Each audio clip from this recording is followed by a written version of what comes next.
காலை சிற்றுண்டி நேரம். மேசையைச் சுற்றி அனைவரும் அமர்ந்து இருந்தார்கள். லட்சுமி பரிமாறிக்கொண்டு இருந்தாள். திடீரென்று கயல்விழி, எல்லோரும் ஒருமுறை ஜோராக கைத்தட்டுங்கள் என்று அறிவித்தாள். ஏன், நீ வித்தை காட்டப் போகிறாயா என்று மன்னன் கேட்டான்.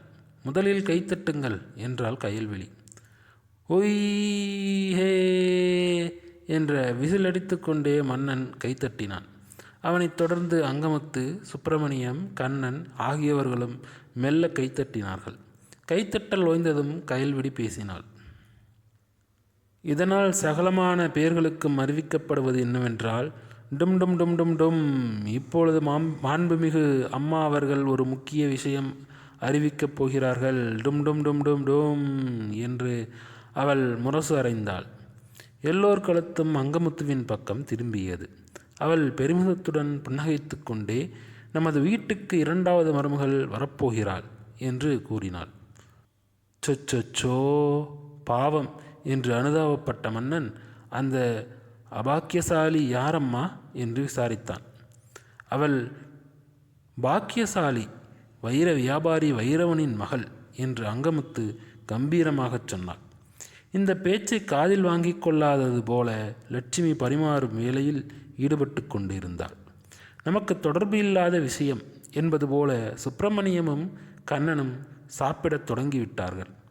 நாம் எப்பொழுது அம்மா பெண் பார்க்கப் போகிறோம் என்று கயல்விழி ஆசையாக கேட்டாள். அங்கமுத்து புருவங்களை நெறித்து கொண்டு அவளை நோக்கினாள். நீ வைரம் பார்த்திருக்கிறாயா? ஆமாம் என்றாள் கயல்விழி. பிறகு ஏன் பார்க்க வேண்டும்? அங்கமுத்து விரைத்து கொண்டு கேட்டாள். அம்மா, சின்ன அண்ணாவுக்கு வைர மூக்குத்தியா வாங்கப் போகிறோம்? கயல்விழி அப்பாவித்தனமாக கேட்டாள். அதை கேட்டு லட்சுமிக்கு சிரிப்பு வந்தது. வாயை அடக்கி கொண்டாள். மூக்குத்தி அல்ல, மூக்கு கயிறு என்றான் மன்னன். எனக்கு மூக்கணங்கயிறு மாட்டப் போகிறார்கள். அண்ணா, நீங்கள் பெண் பார்க்க வேண்டாமா? உடன் பிறந்தவனை நோக்கி கயல்விழி கேட்டாள். நான் ஏன் பார்க்க வேண்டும்? அம்மா பார்த்து செய்தால் சரிதான் என்றான் அந்த கள்ளன்.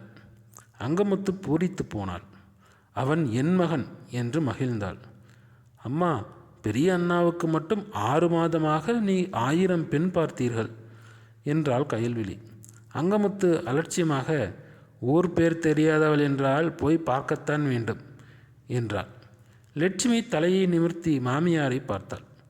அந்த பெண்ணின் பெயர் என்னம்மா என்று கயல்விழி வினவினாள். பெயர் என்று அங்கமுத்து தடுமாறினாள். மன்னன் அவளுக்கு உதவியாக வந்தான். கோஹினூர் வைரம். பெயரில் என்ன இருக்கிறது? கழுதைக்கு கூடத்தான் முத்துமாலை என்று பெயர் வைக்கிறார்கள் என்று அங்கமுத்து மழுப்பினாள். வைரவனிடம் பெண்ணின் பெயரை கேட்க கூட அவள் மறந்துவிட்டாள். ஆனால் அம்மா பெயர் முத்துமாலை அல்ல, வெறும் முத்துதான் என்றான் மன்னன். கயல்விழி கொல் என்று சிரித்து விட்டாள். என்னடி சிரிப்பு வேண்டி கிடக்கிறது? அங்கமுத்து கர்ஜித்தாள். உடனே எல்லாம் கப்சிப் என்று அமைதியாகிவிட்டது. ஏண்டி நிற்கிறாய்? எனக்கு 2 இட்லி போடு என்று அங்கமுத்து லட்சுமி மீது பாய்ந்தாள். அவள் அவசரமாக 5-6 இட்லிகளை மாமியாரின் தட்டில் கொட்டினாள். ஓர் இட்லியை தொட்டு பார்த்த அங்கமுத்து, நல்ல வேளை தட்டில் கொட்டினாய். என் தலையில் கொட்டியிருந்தால் தலையின் நேரம் சட்டினியாக இருக்கும். ஏண்டி, இது இட்லியா இல்லை கருங்கல்லா என்று சீறினாள். லட்சுமிக்கு முகம் சுண்டிவிட்டது. அந்த கல்லை ஏன் தின்றுகிறீர்கள்? இப்படி கொடுங்கள் அம்மா என்று அந்த தட்டை மன்னன் தன் பக்கம் இழுத்தான். அவ்வளவுதான். அங்கமுத்து உடலை சிலிர்த்து கொண்டு அந்த தட்டை வேகமாக தன் பக்கம் இழுத்து கொண்டாள். அவளே சாம்பாரும் ஊற்றிக்கொண்டாள்.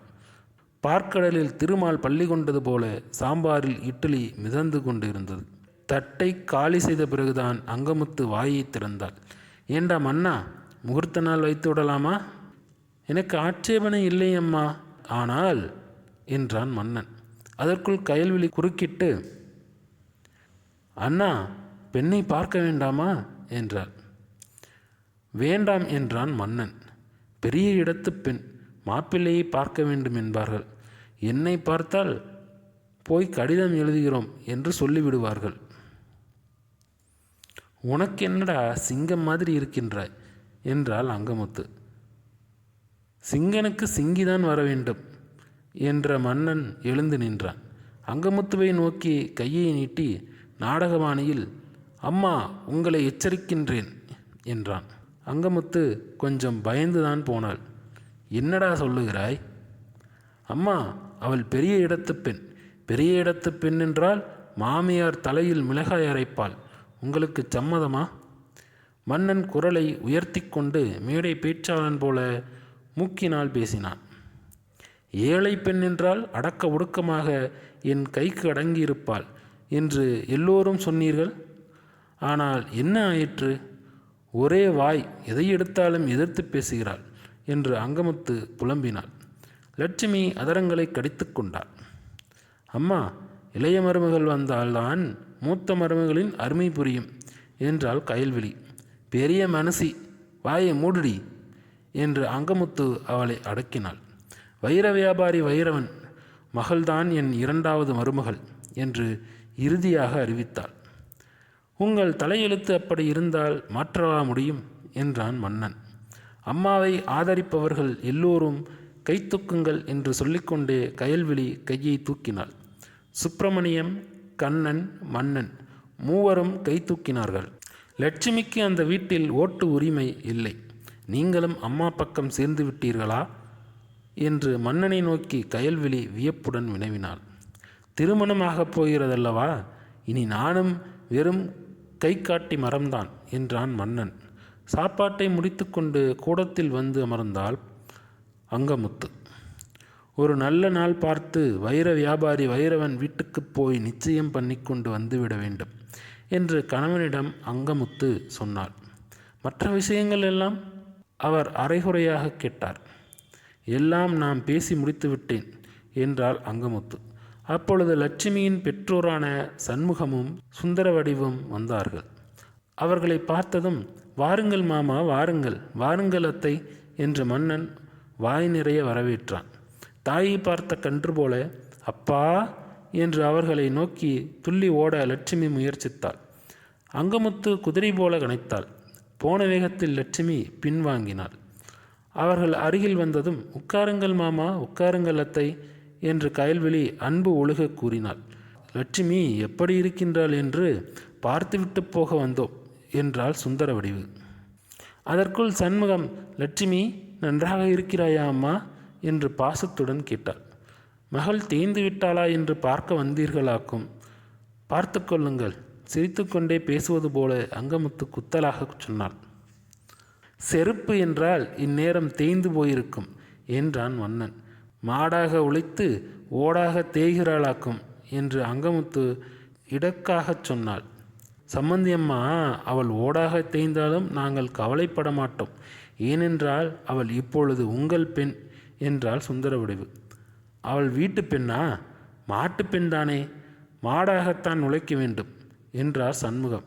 அவள் மாடாக உழைத்து சூடாக ஆக்கி கொட்டுவதைத்தான் நாங்கள் கொட்டிக்கொள்கிறோமாக்கும் என்றாள் அங்கமுத்து.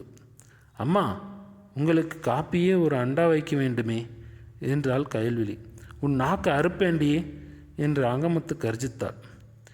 பேச்சு மிகவும் சூடாகிவிடவே சுப்பிரமணியம் வாயை திறந்தார். லட்சுமி, அவர்களை உள்ளே அழைத்து போய் சாப்பிடச் சொல்லம்மா என்றார். உடனே அங்கமுத்து, அவர்கள் வீட்டில் சாப்பாடு இல்லாமலாயா இங்கே வந்திருக்கிறார்கள்? மகளை பார்க்க வந்திருக்கிறார்கள், அப்படித்தானே சம்பந்தி என்று அசடு வலிய பல்லை காட்டினாள். அப்படித்தான் அம்மா, மகளை கண்குளிர கண்டுகளித்து விட்டோம். அதுவே வடை பாயாசத்துடன் உணவு கழித்தது போல இருக்கின்றது என்று அழுத்தமாகச் சொன்னார் சண்முகம். என்று பலமாக ஏப்பமும் விட்டார். வருகிறோம் என்று அதே மூச்சில் இழவும் செய்தார். பெரிய கும்படாக போட்டுவிட்டு வெளியே நடந்தார். சுந்தரவடிவு மகளை ஏக்கத்துடன் ஒருமுறை பார்த்துவிட்டு கணவனை பின்தொடர்ந்தாள். லட்சுமி விம்மி அழுதாள். சுப்பிரமணியம் மனைவியை முறைத்து பார்த்தார்.